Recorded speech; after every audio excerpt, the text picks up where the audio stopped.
आज हम पढ़ेंगे भूगोल।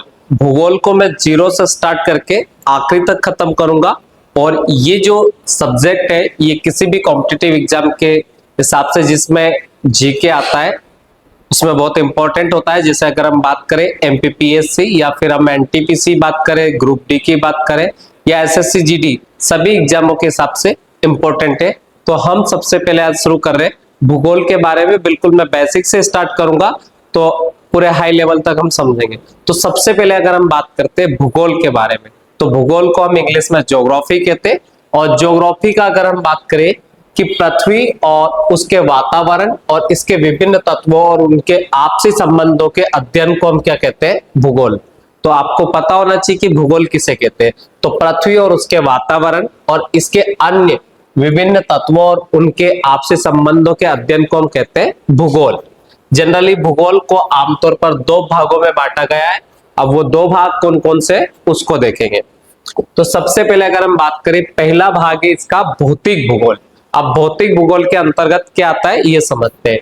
तो यह पृथ्वी की भौतिक विशेषताएं जैसे भूमि, जलवायु, मिट्टी और प्राकृतिक संसाधनों का जो अध्ययन होता है इसको हम कहते हैं भौतिक भूगोल। अब भौतिक भूगोल के बाद अगर हम बात करें, दूसरा होता है मानव भूगोल। मानव भूगोल में क्या होता है? तो यह मानव गतिविधियां, उनके पर्यावरण पर प्रभाव और भौगोलिक विशेषताओं और उनके संबंधों के अध्ययन को अपन क्या कहते हैं? मानव भूगोल। तो सबसे पहले मैंने आपको बताया भूगोल। भूगोल क्या होता है? और भूगोल दो प्रकार का होता है। तो एक बताया मैंने आपको भौतिक भूगोल, दूसरा मैंने आपको बताया मानव भूगोल। अब भूगोल के बारे में अगर और आगे बात करें तो भूगोल से रिलेटेड कुछ फादर जिन्हें हम मानते हैं वहां से क्वेश्चन आते हैं। तो सबसे पहले अगर आपसे क्वेश्चन आता है भूगोल का जनक किसे कहा जाता है, तो भूगोल का जनक कहा जाता है हिकेटियस को। वर्तमान भूगोल का जनक किसे कहा जाता है? तो अलेक्जेंडर वान हम्बोल्ट को वर्तमान भूगोल का जनक कहा जाता है। व्यवस्थित भूगोल को कहा जाता है, व्यवस्थित भूगोल का जनक कहा जाता है इरेस्टोथनीज को। उसके बाद ज्योग्राफी का शब्द का पहला प्रस्तावक कौन है? तो वो भी इरेस्टोथनीज है। भौतिक भूगोल का जनक कौन है? तो भौतिक भूगोल का जनक है पोलिडोनियम। और सांस्कृतिक भूगोल का जनक है कार्लो माना। तो आपको सबसे मेन चीज जो इसमें याद रखने लायक है, सबसे इंपॉर्टेंट है यहाँ पर भूगोल का जनक, तो आपको याद रखना है हिकेटियस। वर्तमान भूगोल का जनक तो अलेक्जेंडर वान हम्बोल्ट और व्यवस्थित भूगोल का जनक इरेस्टोथनीज। ये तीन तो आपको कम से कम याद रखना ही है, बाकी ये याद रख पाते तो और अच्छी बात है। उसके बाद में अगर हम बात करें गणितीय भूगोल से पूछा भी जा सकता है। तो गणितीय भूगोल के संस्थापक या जनक कौन है?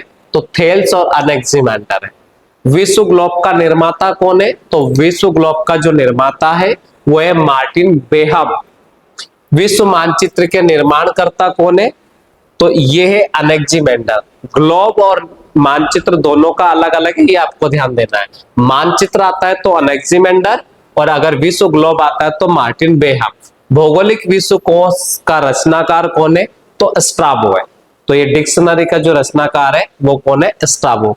तो ये इसके फादर है, ये आपको पता होना चाहिए। कभी स्टैटिक जीके के रूप में यहां से क्वेश्चन आ सकता है। अब हम बात करते कि ब्रह्मांड क्या है। तो ब्रह्मांड की अगर हम बात करें तो ब्रह्मांड कैसे बना उसके बारे में हम बात करेंगे। तो ब्रह्मांड को हम इंग्लिश में यूनिवर्स कहते हैं। ये एक विशाल और जटिल प्रणाली है जिसमें सभी भौतिक पदार्थ है, ऊर्जा, समय और अंतरिक्ष शामिल है। ब्रह्मांड का जो व्यास है 10 की पावर 8 प्रकाश वर्ष है। प्रकाश वर्ष का मतलब होता है प्रकाश के द्वारा एक वर्ष में तय की गई दूरी। तो ब्रह्मांड का जो डायमीटर है वो है 10 की पावर 8, 10 टू द पावर 8 प्रकाश वर्ष। मतलब प्रकाश के द्वारा इतने वर्षों में तय की गई दूरी को इतना इसका रेडियस मतलब इसका व्यास है, मतलब डायमीटर। तो इतना बड़ा ब्रह्मांड है और अनुमानतः ब्रह्मांड के अंदर 100 अरब गैलेक्सियां हैं और प्रत्येक गैलेक्सी के अंतर्गत लगभग 100 अरब तारे होते हैं। इसे समझने के लिए इसके प्रमुख तत्वों को अपन समझेंगे। सबसे पहले मैंने आपको कहा कि अगर हम बात करें ब्रह्मांड के अंदर होती गैलेक्सियां, गैलेक्सियों के अंदर होते तारे।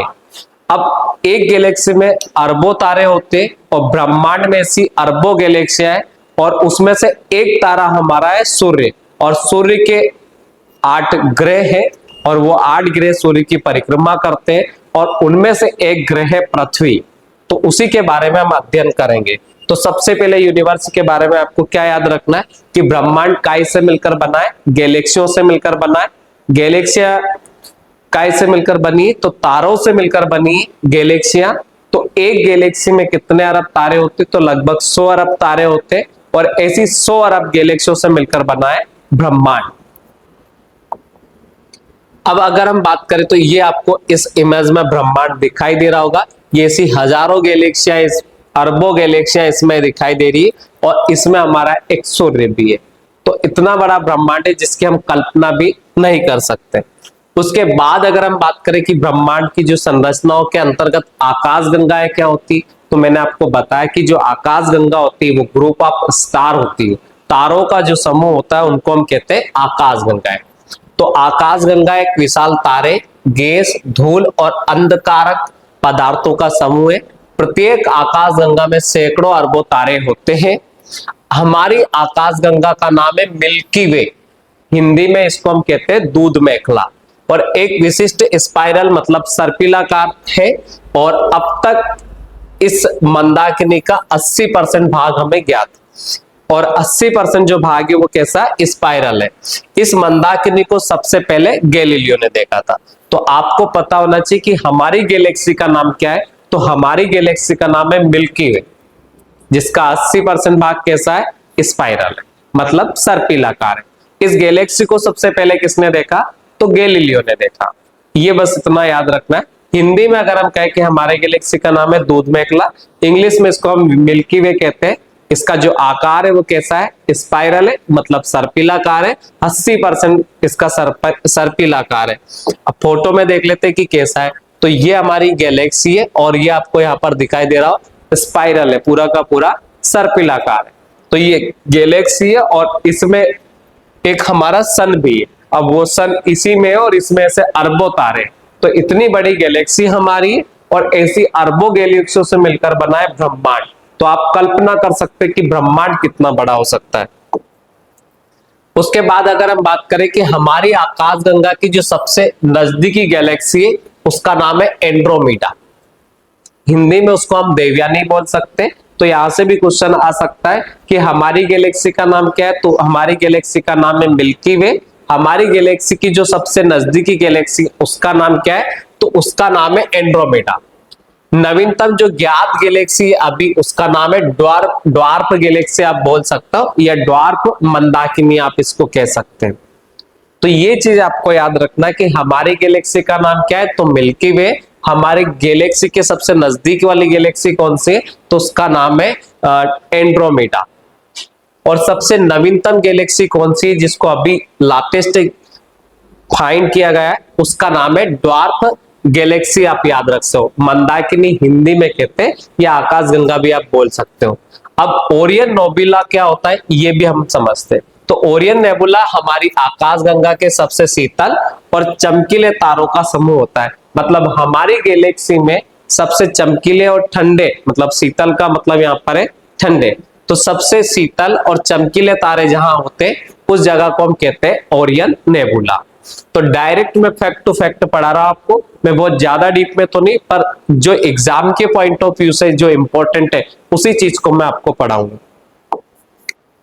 उसके बाद अगर हम बात करें कि तारे और ग्रह प्रणाली का सिस्टम क्या है, मतलब जो हम star system and planetary system की अगर हम बात करें वो क्या है, तो सबसे पहले अगर हम बात करें तारे, जैसे कि सूर्य एक तारा है। तारे के चारों ओर अन्य खगोलीय पिंड होते हैं। जैसे कि अगर हम बात करें सूर्य, तो सूर्य के आसपास जो खगोलीय पिंड है, जैसे कि ग्रह होते हैं, एस्ट्रॉइड होते हैं, ऐसे बहुत सारी चीजें होती है जो एक तारे के आसपास होती है, क्योंकि तारा बहुत विशाल होता है और जनरली ग्रह से बड़ा होता है। तो जिसमें क्या क्या आते हैं, तारों के आसपास ग्रह आते हैं, उपग्रह आते हैं, और अन्य छोटे पिंड भी शामिल होते हैं। उदाहरण के तौर पर हम सूर्य के आसपास देखें तो ग्रहों का जो एक सौर मंडल बना हुआ है, ये जो सोलर सिस्टम है ये उसी का भाग है। तो हर तारे का अपना एक सोलर सिस्टम होता है, जरूरी नहीं कि हर तारे का एक सोलर सिस्टम हो, बट हमारे सूर्य का एक सोलर सिस्टम है। अब आपको यहां पर दिखाई दे रहा होगा कि ये हमारी अर्थ है, और उसके बाद में आपको यह दिखाई दे रहा होगा ये सन है, और इस सन के आसपास ये अलग अलग प्लानेट है, इस सन के चारों तरफ परिक्रमा करते रहते हैं। सबसे पहले अगर हम बात करें, ये कॉस्मिक स्ट्रक्चर है और इसी शेप में आकाश गंगाएं होती है। तो आकाश गंगाओं का समूह कैसे होता है, तो सुपर क्लस्टर में व्यवस्थित होती है। ये संरचनाएं 3D में होती है। काय में होती है? 3D में होती है, और ब्रह्मांड की मौजूदा अवस्था को दर्शाती है। उसके बाद में अगर हम बात करें ब्रह्मांड का विस्तार कैसे हुआ, ब्रह्मांड कैसे बना, उसके बारे में हम समझेंगे। तो सबसे पहले ब्रह्मांड का जो सबसे सटीक सिद्धांत है वो है बिग बैंग थ्योरी। तो बिग बैंग थ्योरी के माध्यम से, या ब्रह्मांड का जिसको हम महाविस्फोट सिद्धांत कहते हैं, उसके माध्यम से ब्रह्मांड बना।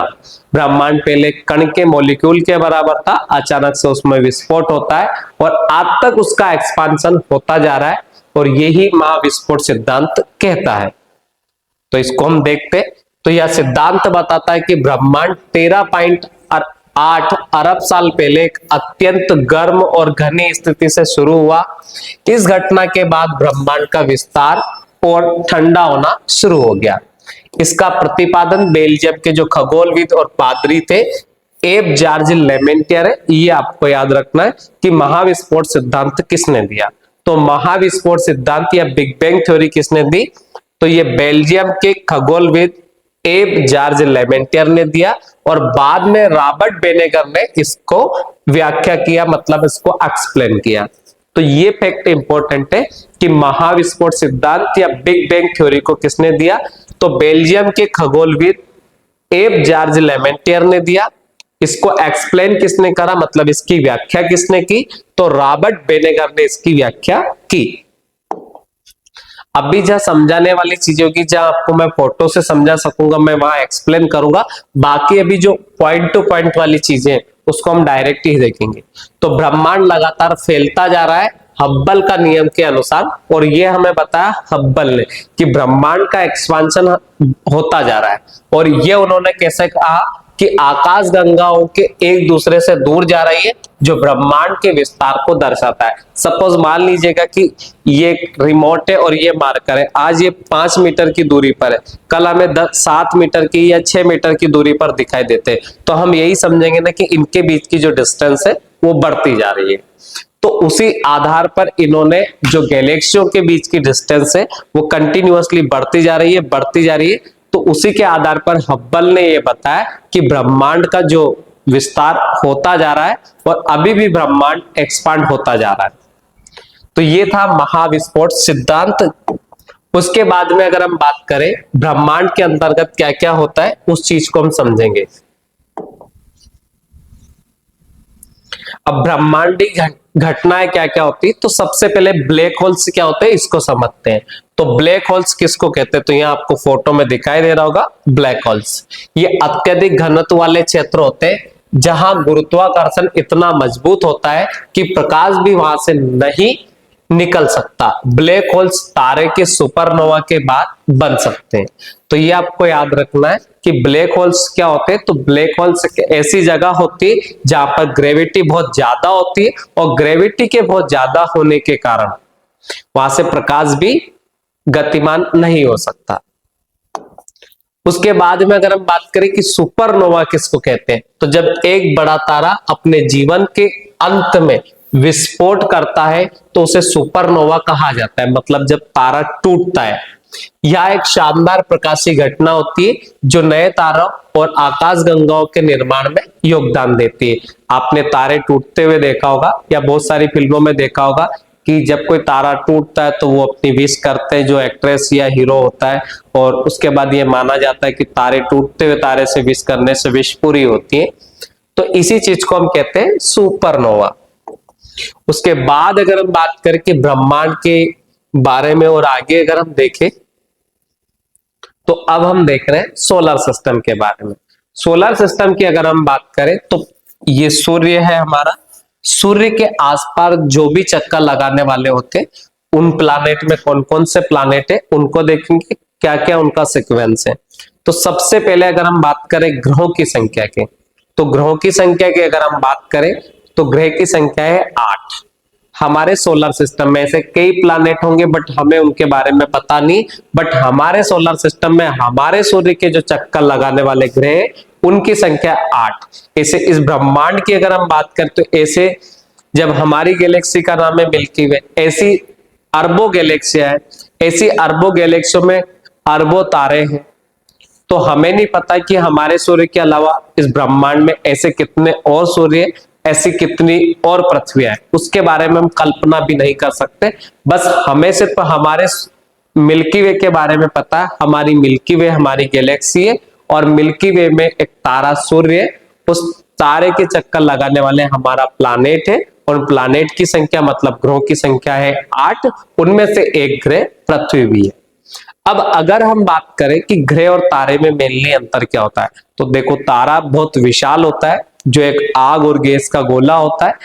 अगर हम बात करें ग्रह की तो ग्रह मेटल से बना होता है, अंदर उसके कोर में मैग्मा लावा आग हो सकती है, लेकिन ग्रह की अपनी कोई एनर्जी नहीं होती, ग्रह की अपनी कोई लाइट नहीं होती है। ग्रह बनते तो बने ही रहते, जब तक कोई उल्का पिंड वगैरह उनसे नहीं टकरा जाता है तब तक वो नहीं टूटते। जबकि तारा बनता भी है टूटता भी है, तारे की अपनी खुद की एक एनर्जी होती है, तारे की अपनी एक खुद की लाइट होती है। तो सूर्य एक तारा है, सूर्य के पास में सबसे जो नजदीकी ग्रह है, पहले नंबर पर आता है बुध, दूसरे नंबर पर आता है शुक्र, तीसरे नंबर पर आता है अर्थ, चौथे पे आता है मंगल।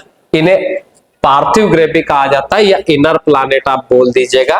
तो ये 4 है, आपको याद रखना है, बुध शुक्र पृथ्वी मंगल। नंबर से भी याद रख सकते हैं, पहले नंबर पर बुध है, 2 पे शुक्र है, 3 पे मंगल है, सॉरी 3 पे पृथ्वी है, 4 पे मंगल है। 5 पे है बृहस्पति, 6 पे शनि है, 7 पे अरुण है, 8 पे वरुण। इंग्लिश में नाम याद रखिए तो और बेटर है, जैसा आपको सुटेबल लगे वो चीज आप कर सकते हैं। तो पहले नंबर पर क्या आ जाएगा, सूर्य से सबसे नजदीक वाला है, तो सूर्य से सबसे नजदीक वाला बुध है, बुध के बाद शुक्र, शुक्र के बाद पृथ्वी, पृथ्वी के बाद मंगल। तो 4 इनर हो जाएंगे, 4 आउटर हो जाएंगे। आउटर में बृहस्पति हो जाएगा, बृहस्पति के बाद में अगर हम बात करें तो 6 नंबर पे शनि, 7 पे अरुण, 8 पे वरुण। आप नंबर से भी याद रख सकते हैं, आपने सुना होगा कि 1 नंबर पे बुध है, तो आप ऐसे याद रखो कि 1 नंबर का बुद्धू है, 2 नंबर पे शुक्र है तो बोलते हैं ना शुक्र है तुम्हारा, तो 2 पे शुक्र, पृथ्वी हमारी हम जहां रहते हैं तो आप उसका तो नंबर याद रख ही सकते हो। कोई का फेवरेट नंबर अगर 4 है तो 4 पे मंगल है, 5 पे 5 बड़ा पॉजिटिव नंबर होता है और बृहस्पति भी जो देवताओं के गुरु थे वो भी पॉजिटिव है, तो 5 पे बृहस्पति। शनि 6, अगर किसी की किस्मत पे शनि लगे हुए तो हम सुनते हैं ना कि शनि लग रहा है उसको, तो उस याद रखो कि 6 नंबर पे शनि है, तो 6 से याद रखो अगर किसी क्रिकेटर को भी शनि लगे वो छक्का नहीं मार सकता। तो 6 पे क्या है शनि, 7 पे अरुण, 8 पे है वरुण, तो पहले अरुण फिर वरुण। तो ये चीज आपको याद रखना है, कभी कभी सीक्वेंस भी पूछ लिया जाता है, इतना बेसिक लेवल है और ये हमने 6th क्लास में समथिंग पढ़ा होता है। तो सौर मंडल के बारे में हम देखें कि हमारे ब्रह्मांड का एक हिस्सा है जिसमें सूर्य और उन सभी खगोलीय पिंडों का समूह शामिल है जो सूर्य के चारों ओर परिक्रमा करते हैं। इसमें चंद्रमा, क्षुब्ध ग्रह, धूमकेतु, अन्य छोटे पिंड शामिल हैं। सौर मंडल का गठन लगभग 4.6 अरब साल पहले हुआ है। यह एक विशाल गैस और धूल के बादल और गुरुत्वाकर्षण पतन से हुआ है। सौर मंडल के समस्त ऊर्जा का स्रोत सूर्य है। जिस दिन सूर्य नहीं रहेगा उस दिन सौर मंडल खत्म हो जाएगा। उसके बाद में अगर हम बात करें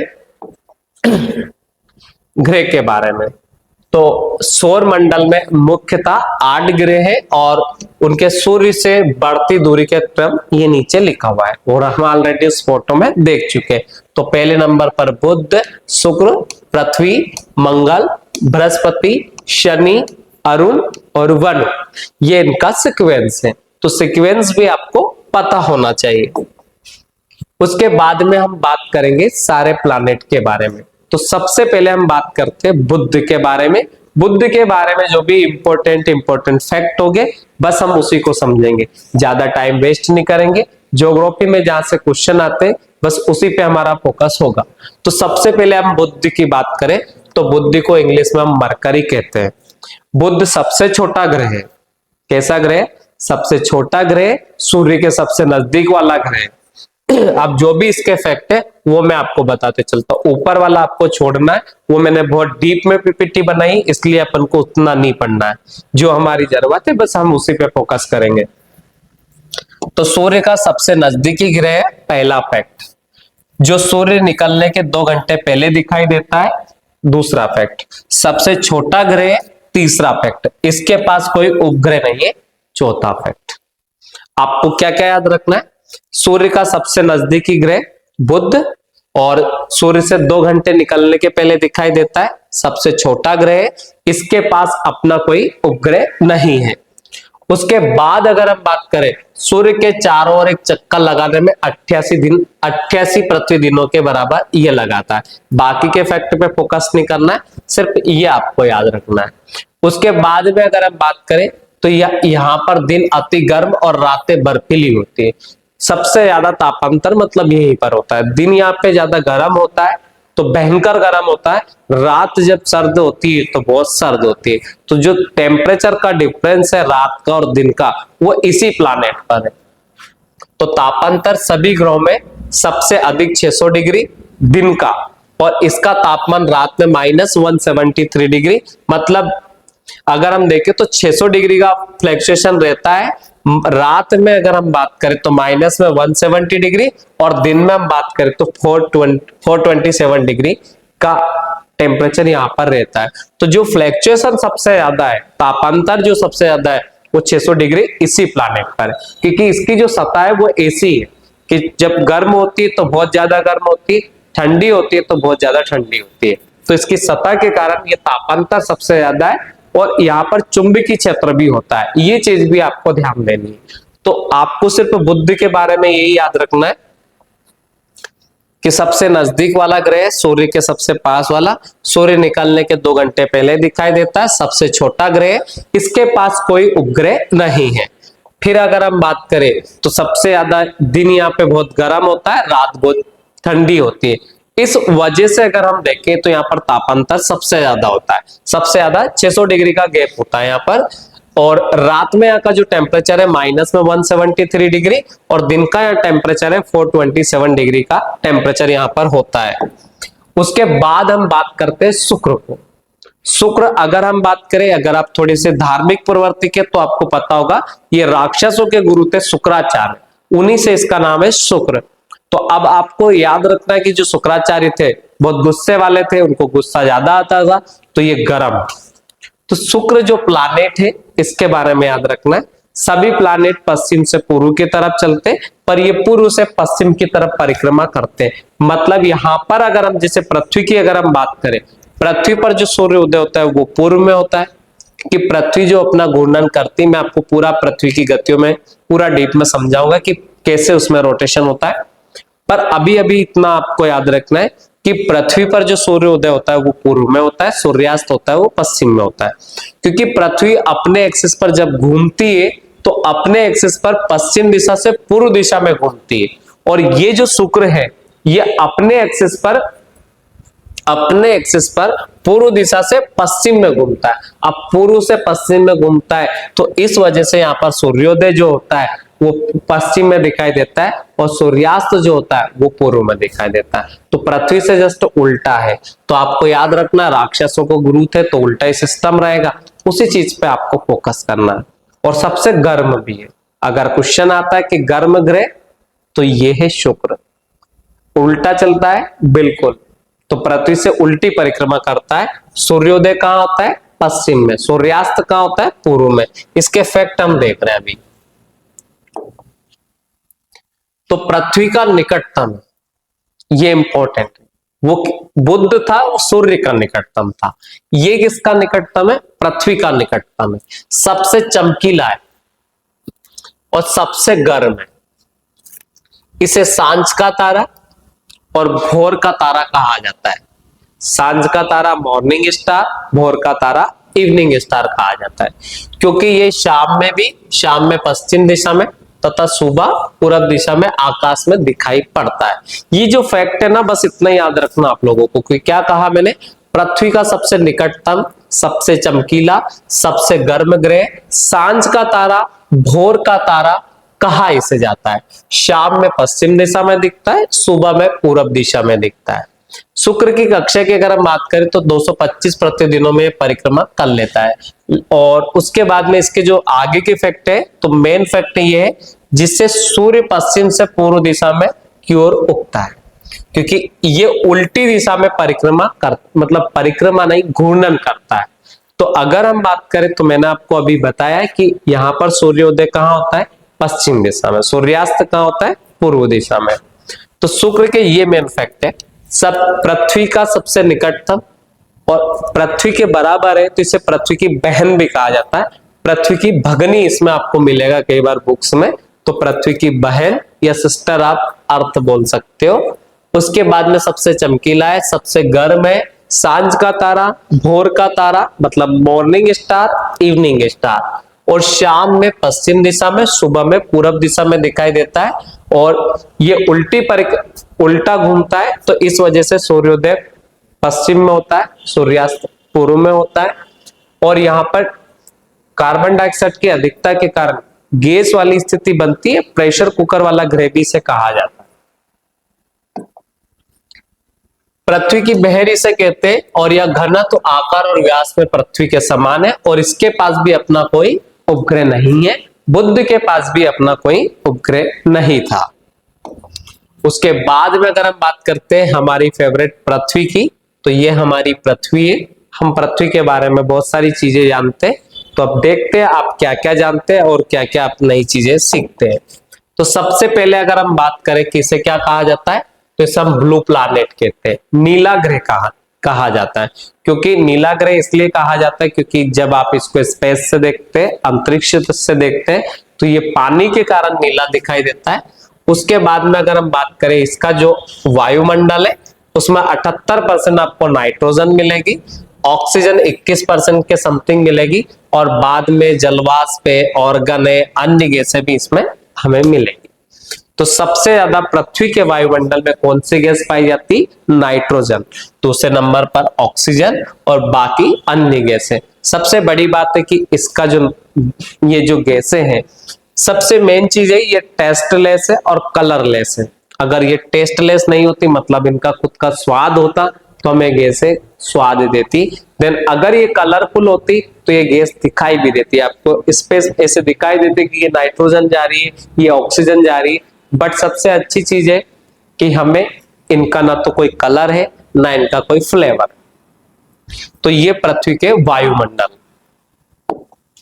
उसके बाद है कि पृथ्वी आकार में 5वां सबसे बड़ा ग्रह है, या अपने अक्ष पर 23.5 डिग्री से झुका हुआ है। कितने डिग्री से झुका हुआ है, 23.5 डिग्री से ये झुका है। सौरमंडल का एकमात्र ग्रह जिस पर जीवन है, ये आपको पता ही है।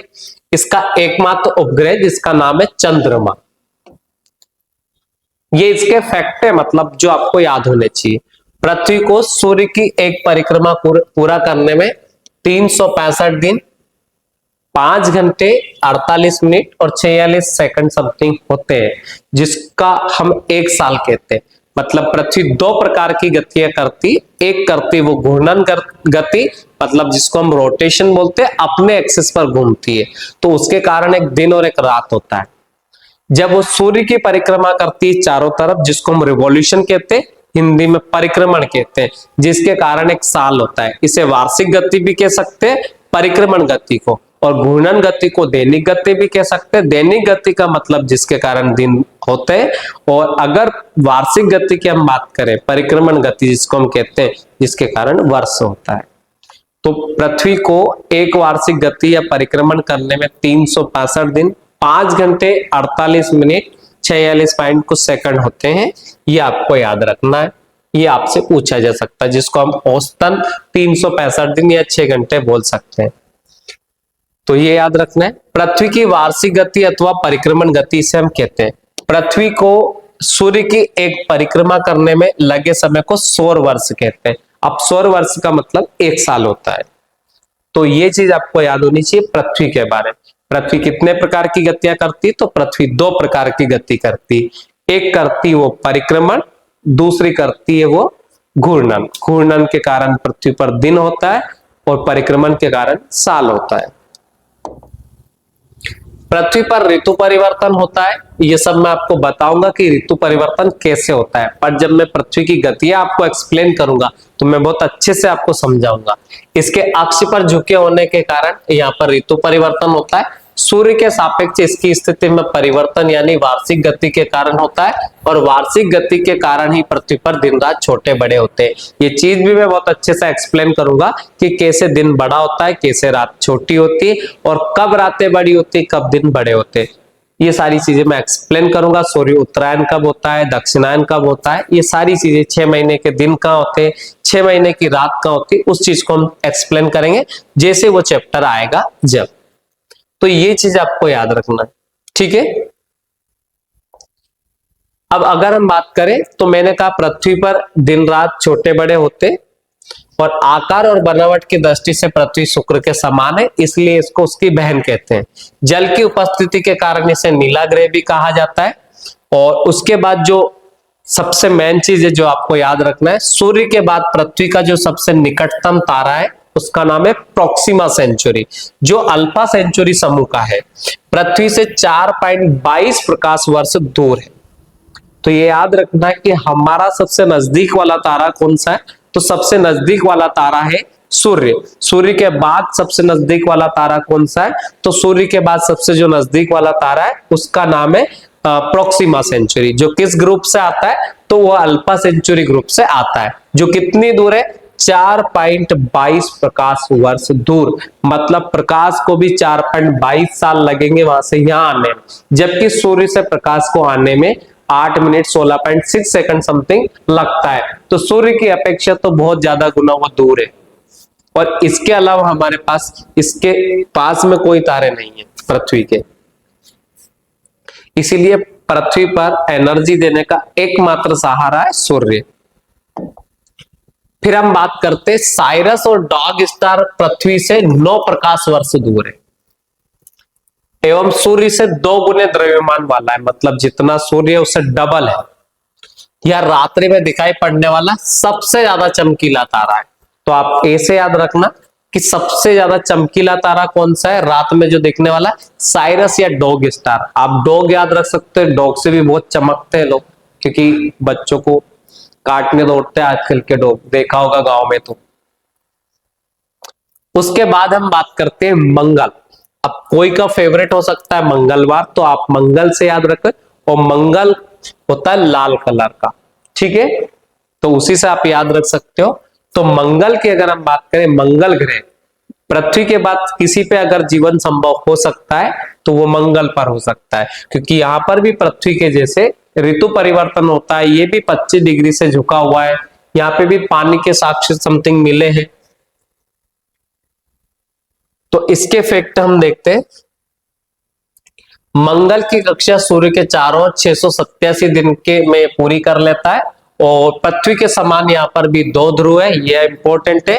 और इसका कक्षातल 25 डिग्री के कोण पर झुका हुआ है। जैसे पृथ्वी 23.5 डिग्री से झुकी हुई है, तो ये 25 डिग्री से झुका है, जिसके कारण पृथ्वी के समान यहाँ पर भी ऋतु परिवर्तन होते हैं। और इसके दिन का मान और अक्ष झुकाव पृथ्वी के समान ही होता है। सौर मंडल का सबसे बड़ा जो ज्वालामुखी ओलिपस मेसी, जो सबसे इंपॉर्टेंट है, ये याद रखना है। सौर मंडल का सबसे बड़ा ज्वालामुखी ओलिपस मेसी यहीं पर है। और सौर मंडल का जो सबसे ऊंचा पर्वत है जिसका नाम है निक्स ओलंपिया, ये भी यहीं पर है। तो सबसे ऊंचा ज्वालामुखी, सॉरी, सबसे ऊंचा पर्वत जिसका नाम है निक्स ओलंपिया, ये कहां पर है, तो ये आपको पता होना चाहिए, मंगल पर है। ओलिपस मेसी क्या है, तो ओलिपस मेसी है ज्वालामुखी।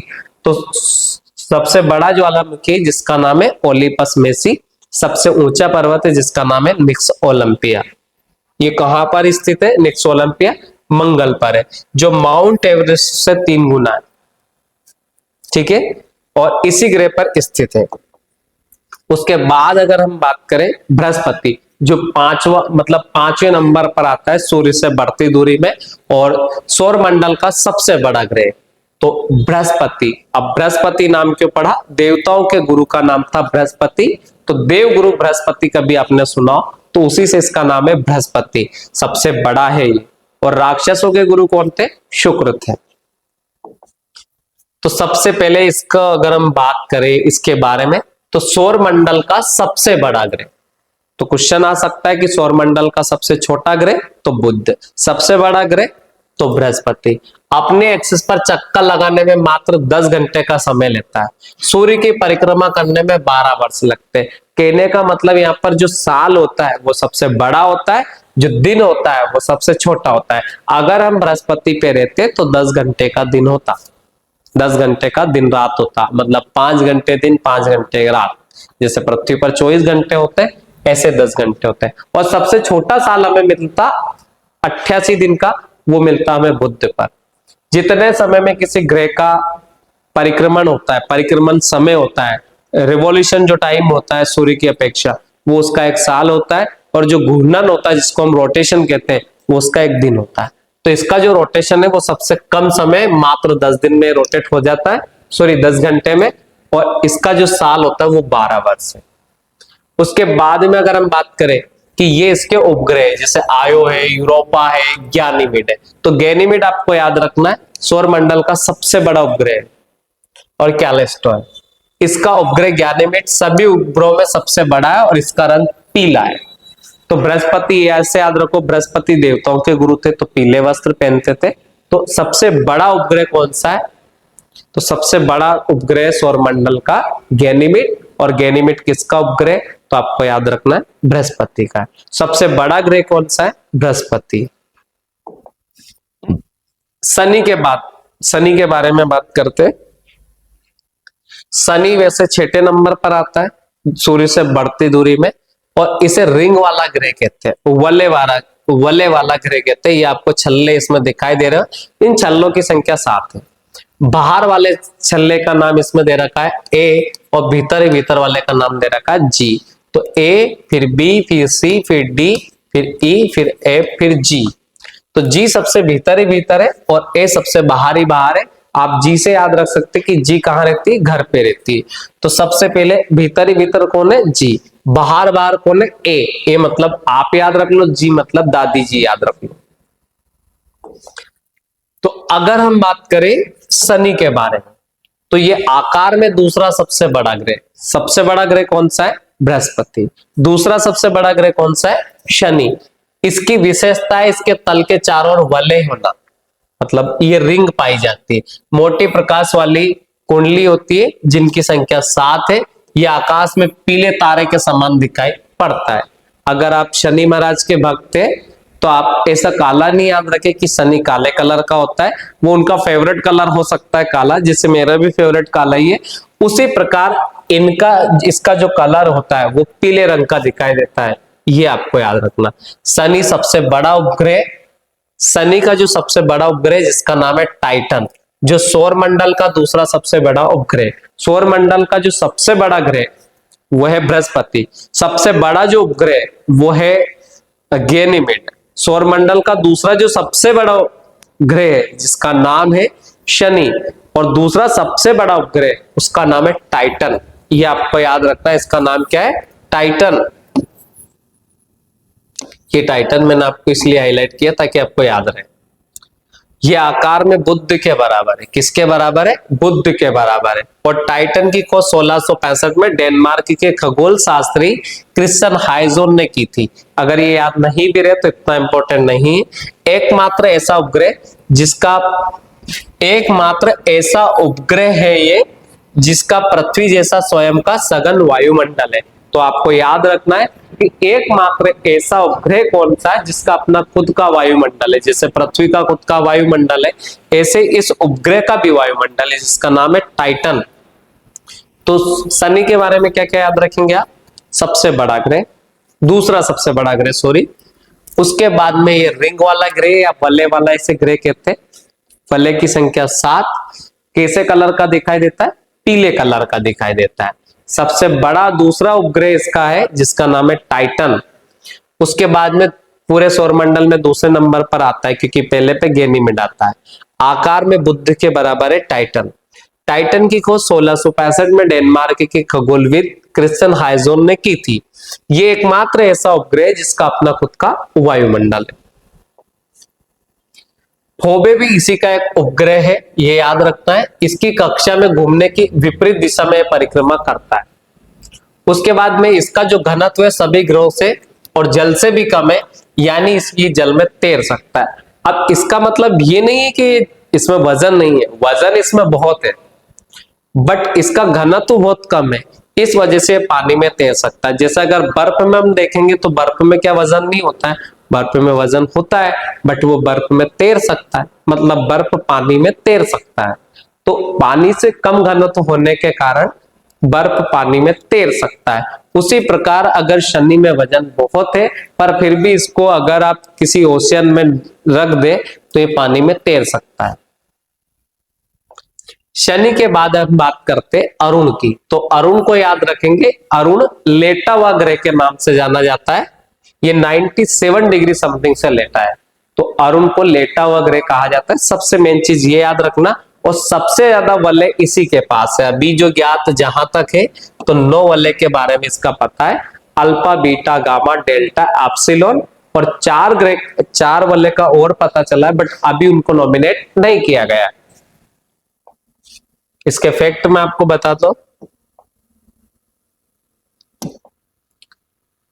देखो फैक्ट पे चलते, इसका वायुमंडल ठंडा और तूफानी होता है, ये याद रखेंगे। आकार में तीसरा सबसे बड़ा ग्रह, आकार में सबसे बड़ा कौन है, आकार में सबसे बड़ा कौन है, बृहस्पति।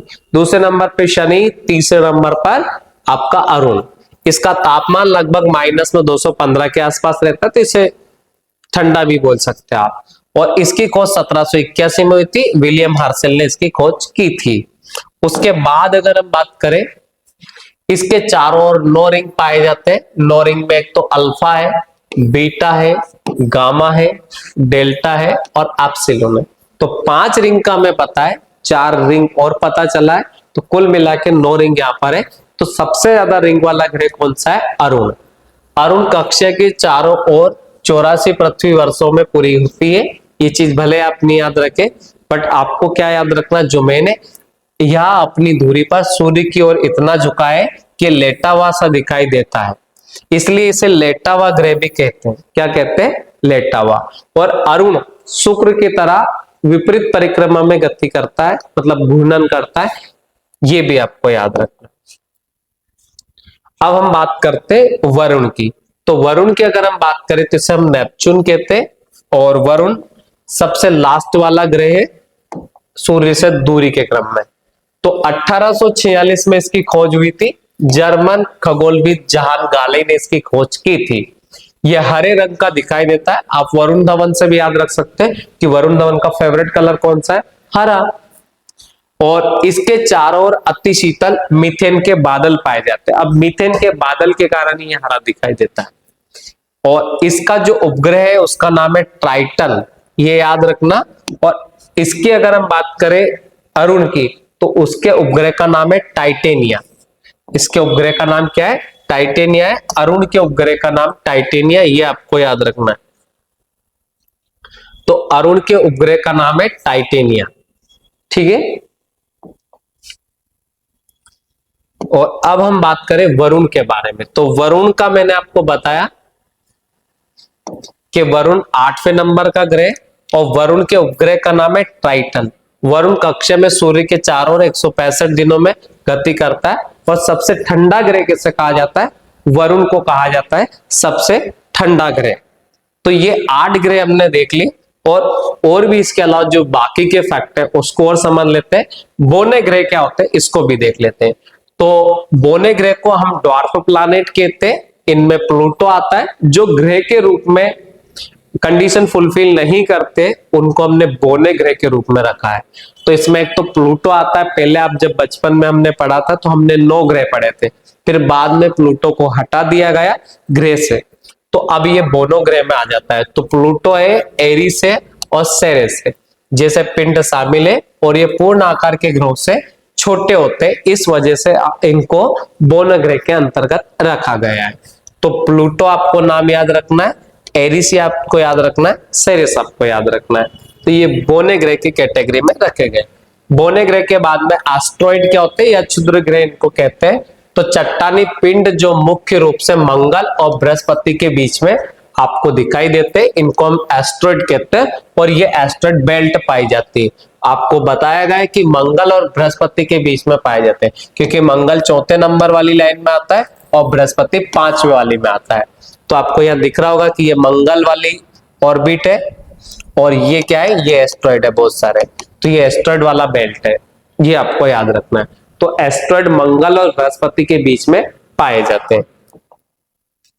अब धूमकेतु क्या होते हैं, तो बर्फ और धूल के बने होते हैं जिसको हम कॉमेट्स कहते हैं, और सूर्य के करीब आने पर इनमें से गैस और धूल का उत्सर्जन होता है जो एक चमकीली पूंछ का निर्माण करता है।